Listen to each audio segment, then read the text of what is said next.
The Vox Markets Podcast with Justin Waite. Nothing in this podcast is intended as investment advice, and the people in this podcast may hold positions in the stocks they talk about. Do not buy anything based solely on a tip or recommendation. Please do your own research. Welcome to the podcast on Wednesday, the 23rd of December 2020. On the podcast today, Neill Ricketts, CEO of Versarien, explains their acquisition of a portfolio of patents, including CBD graphene manufacturing methods from South Korea-based Hanwha Aerospace.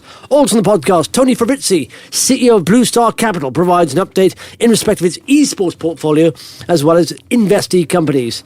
And Keld van Schreven, co-founder and managing director of KR1, talks about the performance of investee companies and why he's bullish for crypto in 2021. And Vadim Alexandre, head of healthcare at SP Angel, discusses the FDA acceptance for filing of a new drug application for Polarean Imaging. Plus, as always, at the end of the podcast, I have two lists for you. The top 5 most followed companies on Vox Markets in the last 24 hours, and the top 5 most liked RNSs too. By the way, you can see both these lists at voxmarkets.co.uk. We'd also see lots of other content. Check it out. There's one there, article on Open Orphan. There's one on Infrastrata. There's one on Polarean. And there's also a COVID-19 index. Biggest rise of the day is Dev Clever Holdings up 16% to 11.6. Biggest faller, Gene Drive, down 4.8 to 49.5. Check that out at voxmarkets.co.uk. Vox Markets is an online community of investors that runs a free mobile and desktop platform that allows you to track news and updates about any UK-listed company, offering RNS push notifications, detailed charts, pricing data, and much more. Find out more at voxmarkets.co.uk/app. And joining me on the podcast right now is Neill Ricketts, CEO of Versarien, VRS ticker there. Neill, thanks for joining me.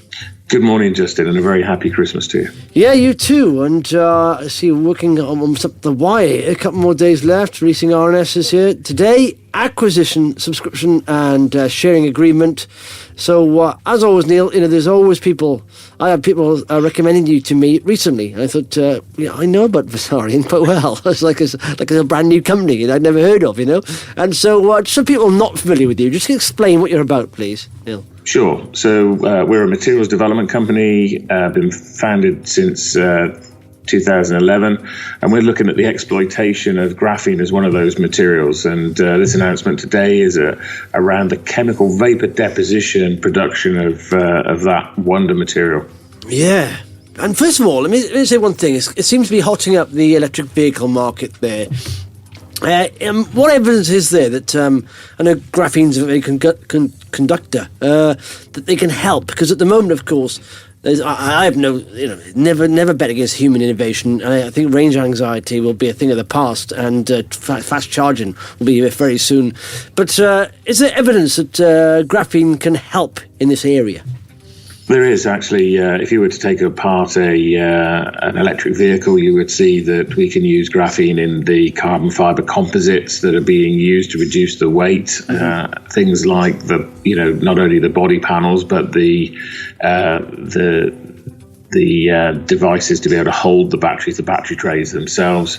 You can use graphene in the trim and the interior parts. You can use it in the tires. You can use it in the wheels. You can use it in the cooling system.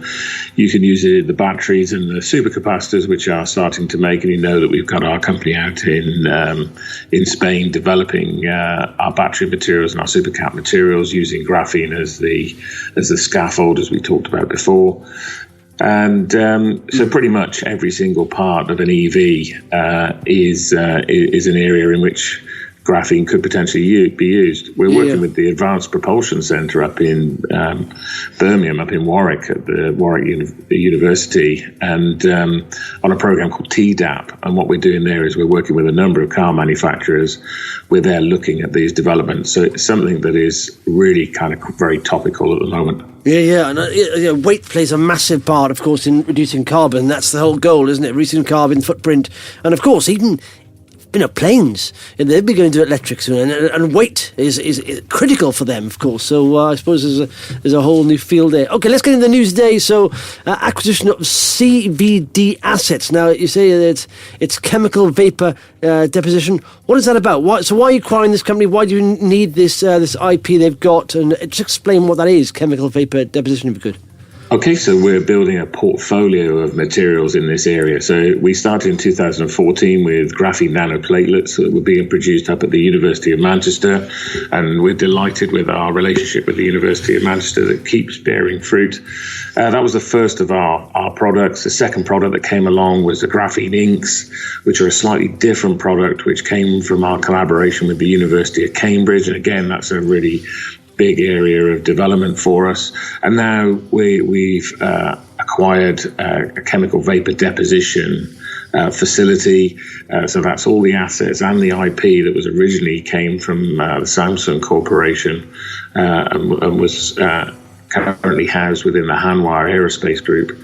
And it's a different type of graphene. So people talk about graphene as though it's a single product, and it isn't. It's a whole family of products. And if we're to be the greatest and the biggest company, and that's our aspiration, then we need to have all of those various offerings for our clients.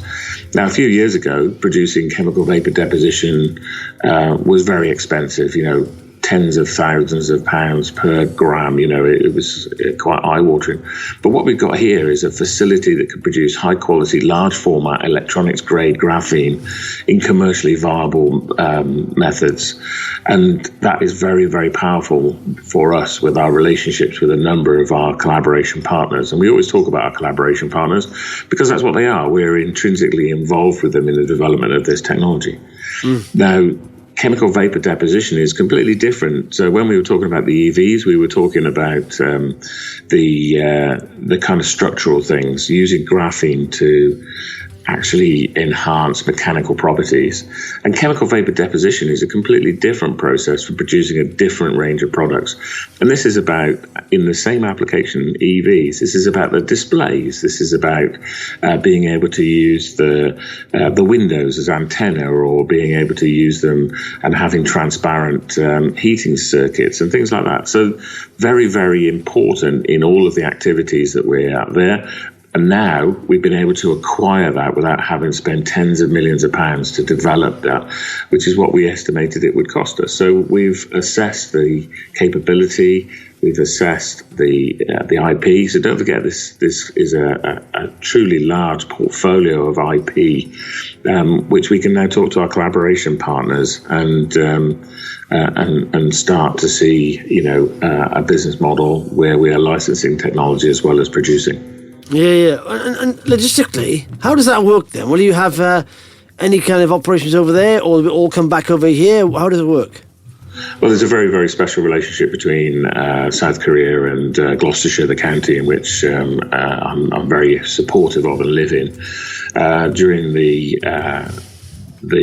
Korean War, the soldiers fought very, very bravely from the Gloucester Regiment to protect Seoul. And as a result of that, it's a very, very special relationship between South Korea and the county of Gloucestershire. So we're working very, very closely with a number of partners within South Korea to build a facility and to develop our business in there. And that's what the land state sharing agreement enables us to do. It enables us to expand. We've already got people in South Korea, and the South Korean journey for us started about 3 years ago, where I met Matt Walker on a Department of International Trade mission. And so we've been developing those links with all the big companies out there. And it would be our intention that now we've got an entity registered in South Korea, that we'll build on that. But it will be important for the UK as well, because we'll be doing a lot of the innovation and the development at the Graphene Engineering Innovation Centre in the University of Cambridge, which is so intrinsically linked to our business. Yeah. Okay, marvellous stuff. And within the news today, you talk about a subscription and sharing agreement. Can you explain what's happening here?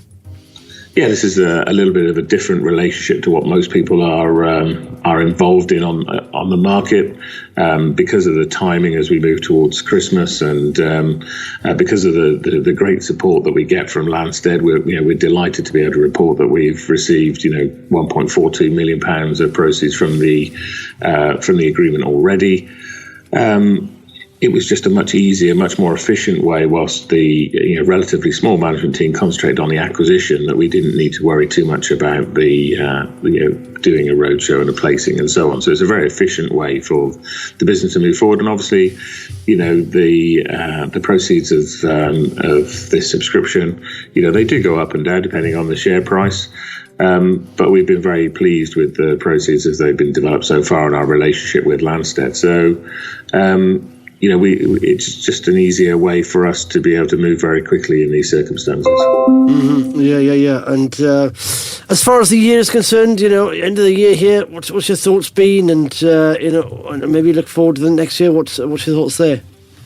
Yeah. I think this acquisition today and the funding agreement is an important foundation for us to be able to develop the business moving into 2021. It's all about promotion. It's all about getting our name out there and getting the story of graphene out there.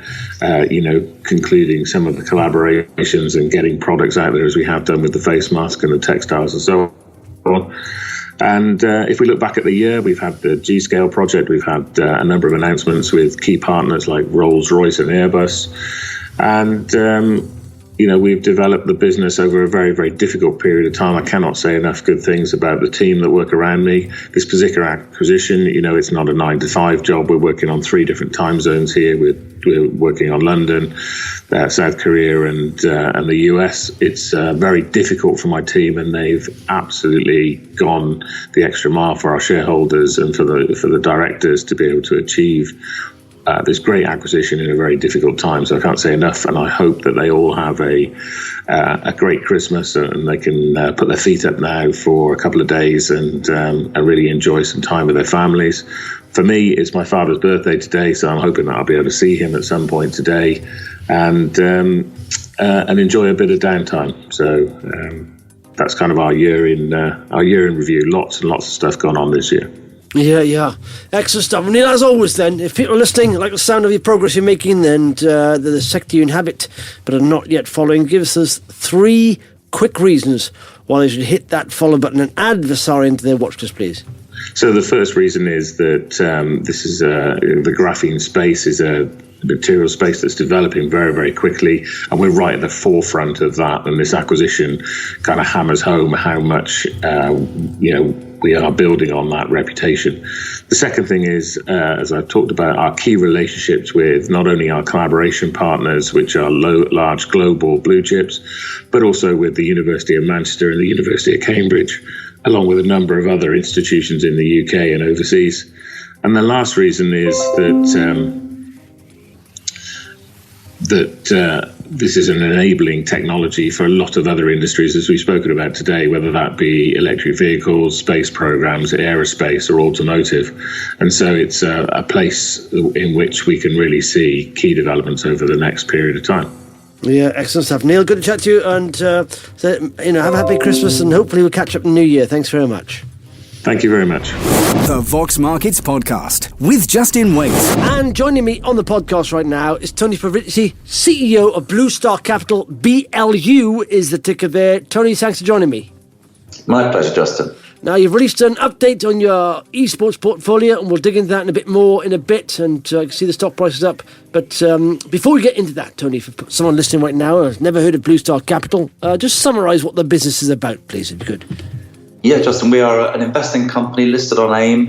We have 2 areas of investment. One is esports, where we have a portfolio of 7 investments, and then we have 2 investments in the payment space.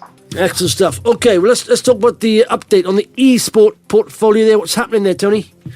Yeah, well, today's news is really just to give people an update on the overall performance of the portfolio. When we got into esports, we decided to take a portfolio approach, because a lot of the companies we were looking at were at a very early stage, and obviously the risk there was quite high. So we thought a portfolio approach would be the best way forward. And, I'm very pleased to say the performance has been, very strong in the first year, up 120% on our original costs.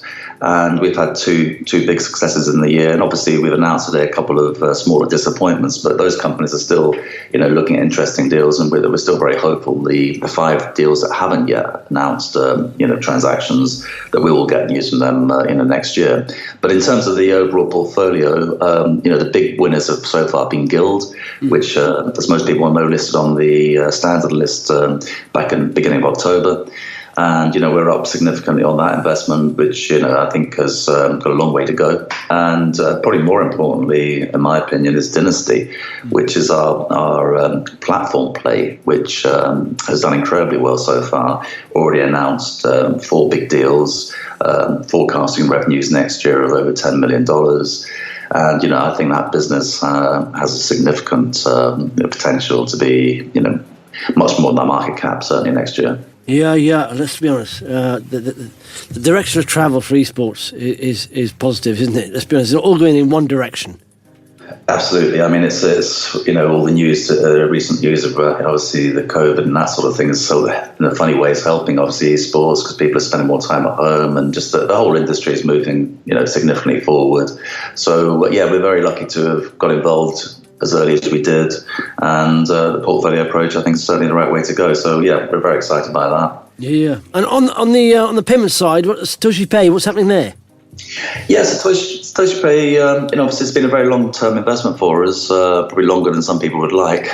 But, I think this year's been one of, steady progress at the company. And although we haven't yet announced, or they haven't yet announced anything in terms of significant revenues, I think a lot of hard work's been done this year. And I think we're all feeling pretty optimistic that next year could be Satoshi Pay's year to finally sort of deliver on what everyone believes is potentially a very large business. So, I think an awful lot to be positive about in terms of our portfolio. The other payments business, just to mention, is Starla, which, again, has had a very good year.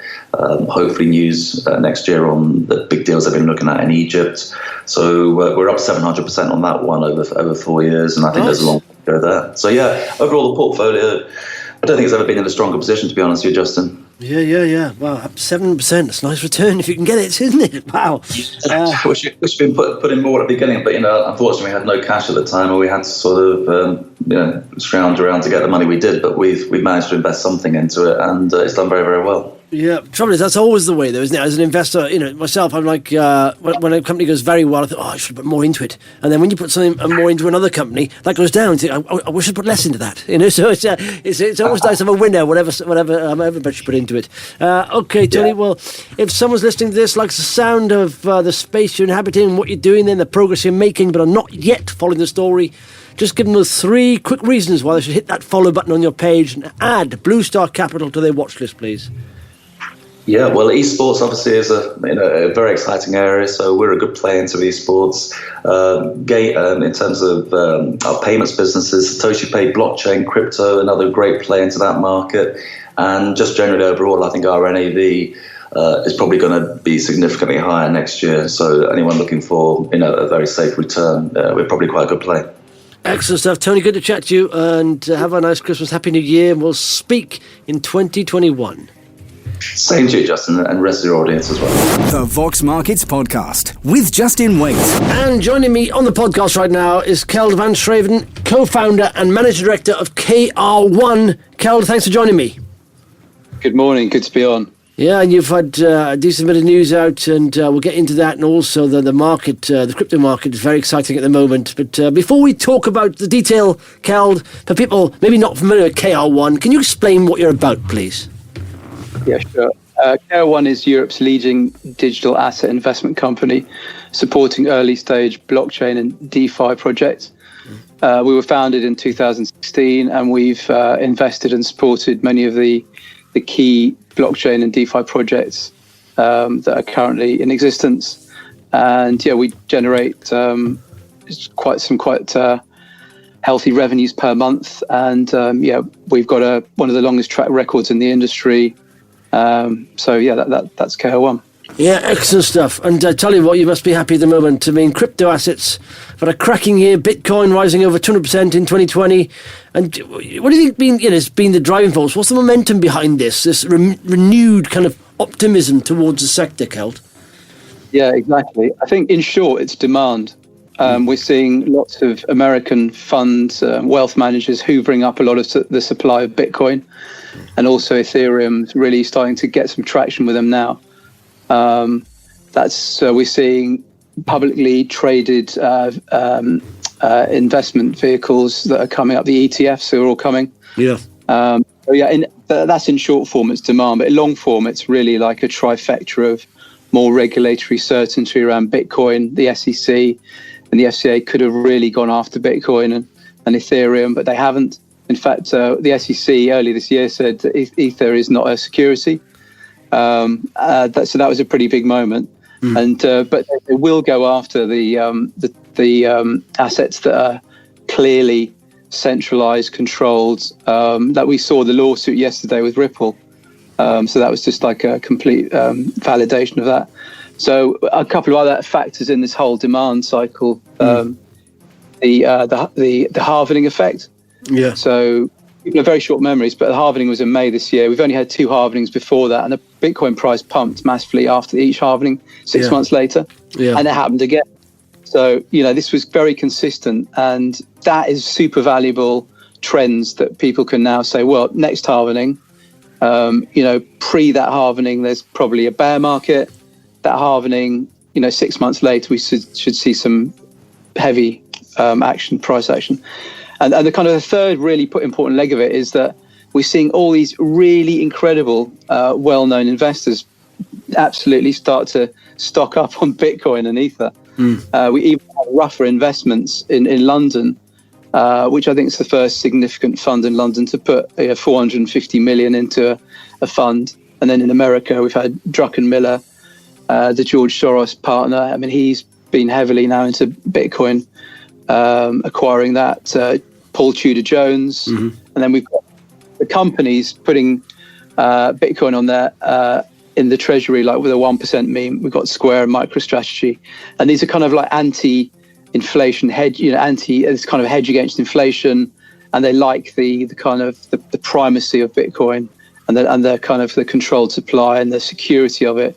There's no network like it in the world. And this is a trickling down from those investors into other assets like Ethereum, the Polkadots, the Cosmoses. So that's kind of what we're seeing. Yeah, I remember sort of one of the big banks talking down Bitcoin before they got a position, and now they got a position. They're very bullish on it.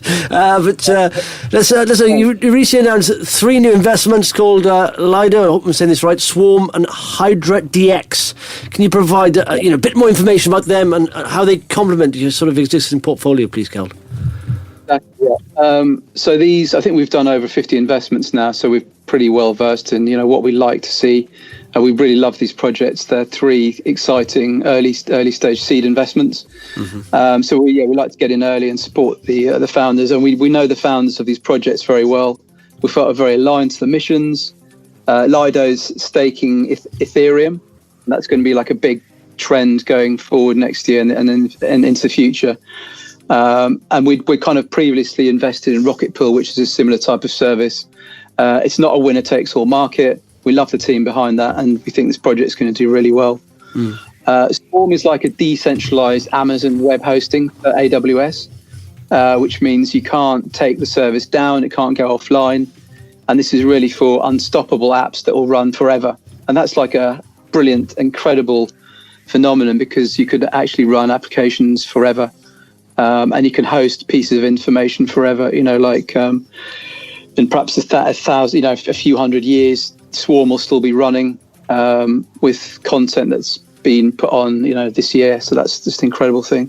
With Hydra DX, it's a market makers are quite an established thing. They've been going for a few hundred years. This is market makers on smart contracts, so automated. And this is like a totally new phenomena.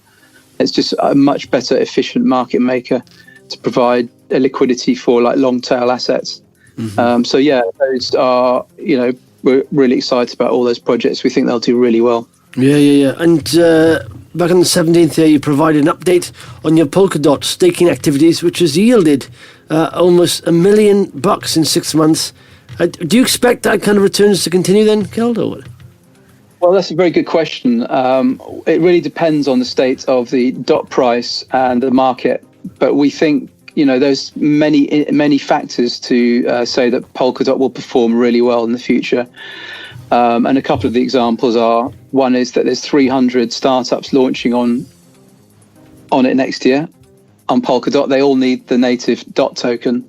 That's only going to drive demand up. And that's very much like what we saw with Ether in the ICO phase in 2017 and 18, when you needed Ether to participate in ICOs. You're going to need dots to launch those startups. So that's only going to drive demand for that token, and we think that's going to appreciate the price.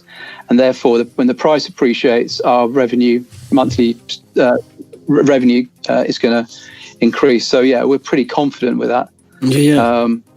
Staking is a bit like interest on idle assets. So again, we were first mover on being a kind of institution to stake assets. So we've seen the significance of that. And our hope is just sort of like throwing it out there that we move from, perhaps we can move from 6 to 7 figures a month next year. But that all depends on the dot token price and the market and how that performs. Well, yeah, if it does, I can see our share price continue to rise. And saying that, I mean, I suppose it's a foregone conclusion here. It's risen by over 300% from under 5 pence to 20 pence in 2020. And I assume if your investments do well, that'll continue on it for 2021. What's your thoughts? Exactly. I think we still feel like we're very early on this, and we're just starting out. But we're now pretty experienced in the whole market cycles and in investing in projects, and also driving revenue, which has been something that we started last year. So, we kind of sit inside our own little world, but in the sort of like macro movement of the crypto markets, and all the indicators are saying it's going to be like a very big year next year. We've got more regulatory certainty. This sort of renewed interest is going to drive demand. And we're going to see a lot more innovation, and we really invest and support innovation. And I think we're going to see a lot more innovation in this ecosystem next year, and that's what we're going to be supporting. I think market-wise, I think what we're starting to see with the ruffers and those types of things, we're going to see people having to come in and invest and take a position. And if they're not, they're going to get left out. So I think that's only going to be in our advantage, because we're in the front row for investors realizing that we're an incredible opportunity to invest in.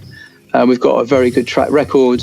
We generate healthy revenue, and we're well set in the future. So, we've been driving very good shareholder returns, and we're going to increase that next year. Excellent stuff. Well, do you know what? I was going to have to ask you for 3 reasons, but if they are different, let us know. 3 reasons normally why someone should hit that follow button, Keld, and add you to their watch list, please. Yeah. Okay. Well, we've got a track record which is second to none, and we invest in these incredible opportunities that are not accessible to many, and we generate really strong cash flows.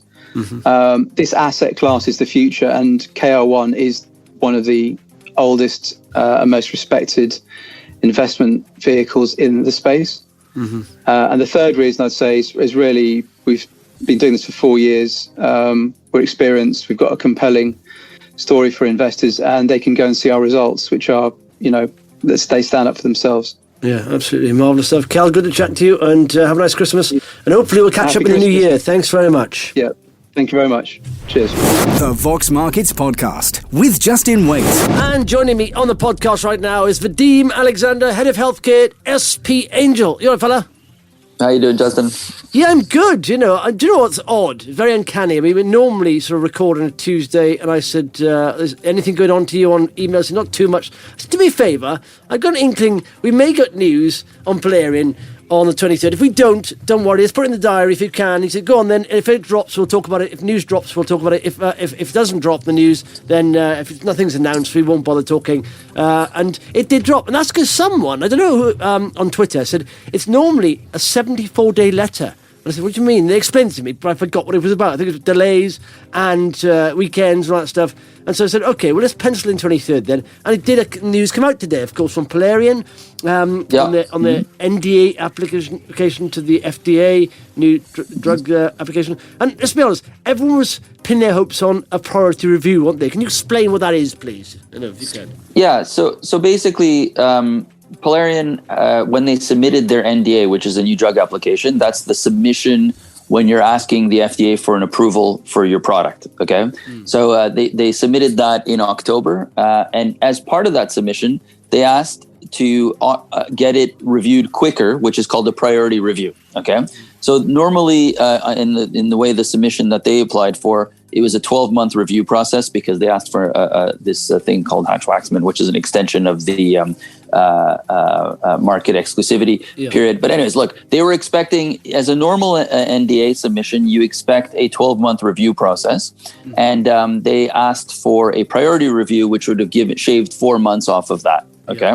And then they have 60 days or 74 days, as you just mentioned, to get a response from the FDA on the acceptance of their application, which is the NDA submission, which they got today. And then an answer on their additional request for a priority review, which is that, shortening of the review time by 4 months, which they didn't get, which is, in my opinion, not the end of the world because the company kind of put it in as a bonus request, and I don't think anyone really expected it to begin with, as in that they were submitting for a priority review. Yeah, so that was always kind of a wild card. You know, yeah, exactly. And Richard, the CEO, said to me they weren't going to do it anyway, and then because of COVID, they thought, there may be a chance you'll get it. But I think also COVID has complicated things because I've looked on the FDA website of applications and it's phenomenal, the amount of applications. And I tell you what's flooding the system is you'd be surprised how many COVID testing companies are submitting for priority review via FDA. Yes. And I think they're literally flooded with applications for it. And I couldn't agree with you more. Yeah. I think the FDA is saturated. It's, there's so many things. And we've seen it in other AIM stocks, Gene Drive, for example. Remember, I think it was not too long ago, they completely unrelated. This is a diagnostic testing business, but they made some filing for an emergency use application for one of their products in May, and it's normally a few-week turnaround time, and they still haven't received an answer. You know what I mean? So it's not. This isn't. I'm not reading too much into this. I think you and I discussed that maybe some of it was in the price in the priority review. We've seen a price adjustment this morning. It's already coming back. If anything, I see this as a buying opportunity because, the only difference here with this priority review business is that instead of, as they originally planned, they were going to get the approval date of October, which they now have, which is October 2021. The hope was maybe they would get it a bit sooner. And it would only have been 4 months sooner, which would have been sometime in June. So it doesn't change anything. Their plans are exactly as they were originally. An accelerated review period of 4 months doesn't make, in my opinion, a bloody difference to the valuation of this business. You know what I'm saying? This is all about getting their products out in the market once they get once they hopefully get their approval, which there's no reason to believe they wouldn't in October. And from now until then, now they continue on with their pre-launch prep, which was always part of the plan, and hopefully get a few more machine sales because they're selling it they're already selling their product into the research use only sector, and they're selling it to ever bigger institutions like MD Anderson recently, which is a big oncology center in the US. So it's back to Plan A, which is quite frankly only 9 months away now, just over 9 months away. Yeah. Well, do you know it's what? Not that long ago. I tweeted. I said, a drop is often an op, and I did a sort of rough, calculations on their market opportunity, and I said even if they get 1% of the MRI market, they're going to be worth over $1 billion.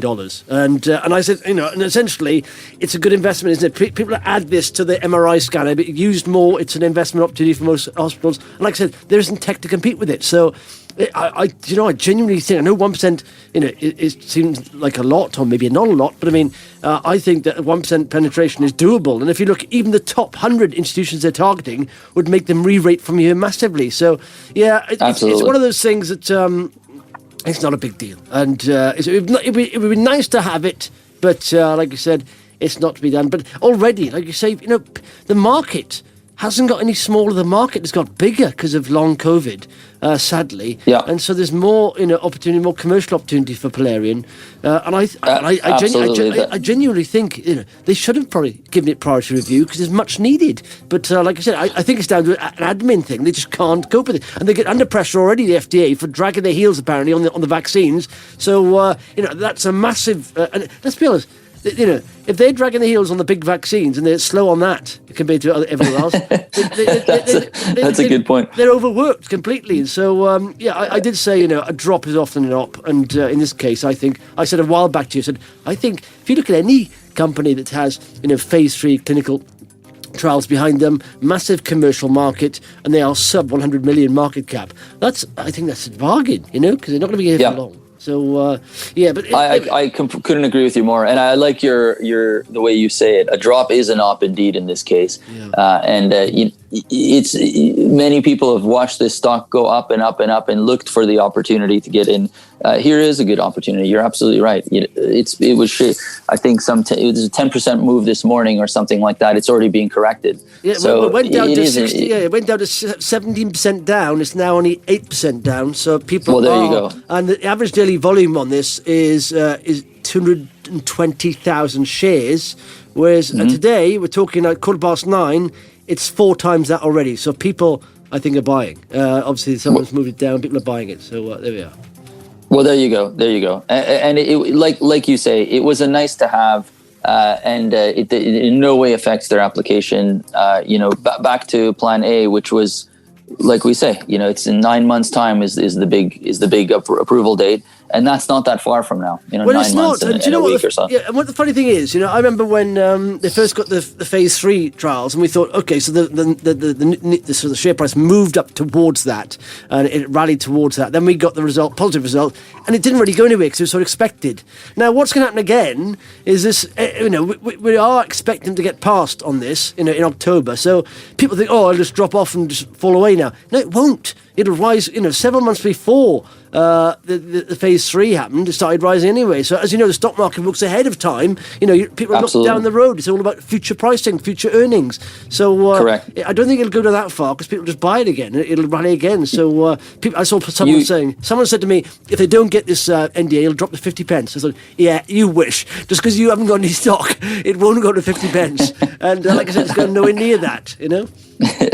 And you are right. This is a very common feature of in drug development specifically, with this company, with the Xenon side, this is filed as a drug, although it is a drug device combination business. But you see a big rally usually in the run up to the the date that their approval date is scheduled for is October 5th, 2021. It's called the PDUFA date. So you often see this run up to PDUFA dates. And so you're absolutely correct. And it starts anywhere between 6 to 12 months before. So we're well within that period. We're in the 9-month run up to the PDUFA date in October next year.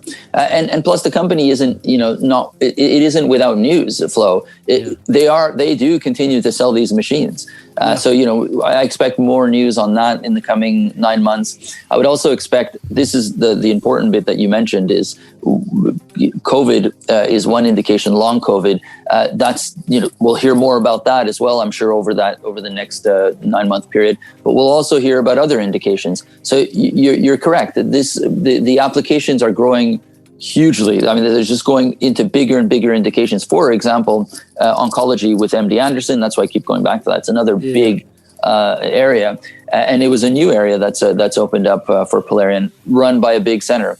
We saw that article in the BBC on long COVID, work done by Oxford University, which is using Polarean's machine.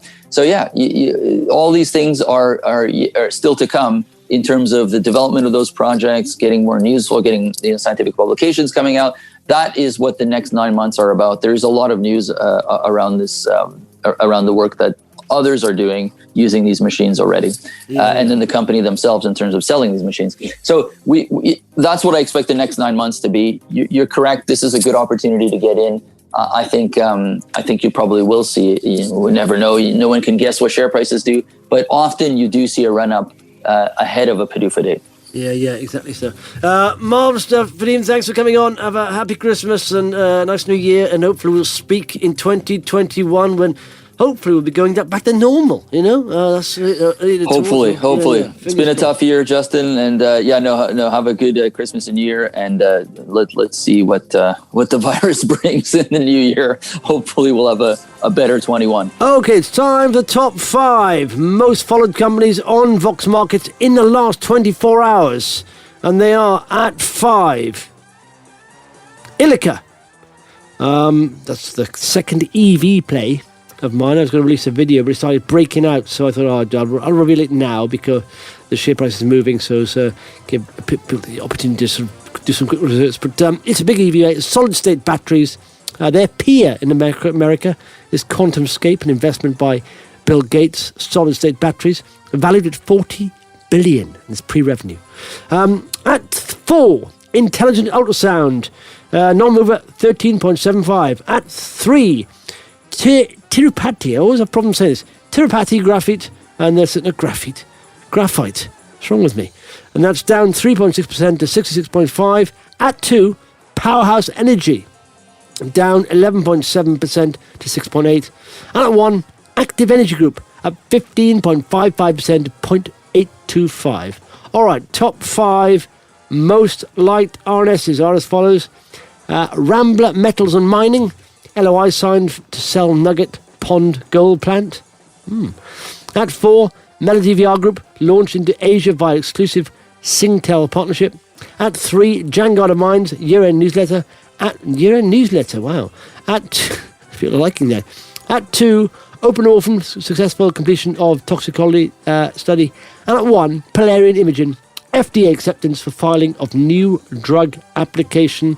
And let's have a quick look at the most read here. It is Powerhouse there, Polarean, Open Orphan, pretty much all the same. Remote Monitoring Systems, RMS, update on fundraising and response to announcements. And at 1, Avacta submission of CTA for AVA 6000 Pro Doxyrubicin. I probably pronounced that correctly. That's it for the podcast. Thanks for listening. Much appreciated.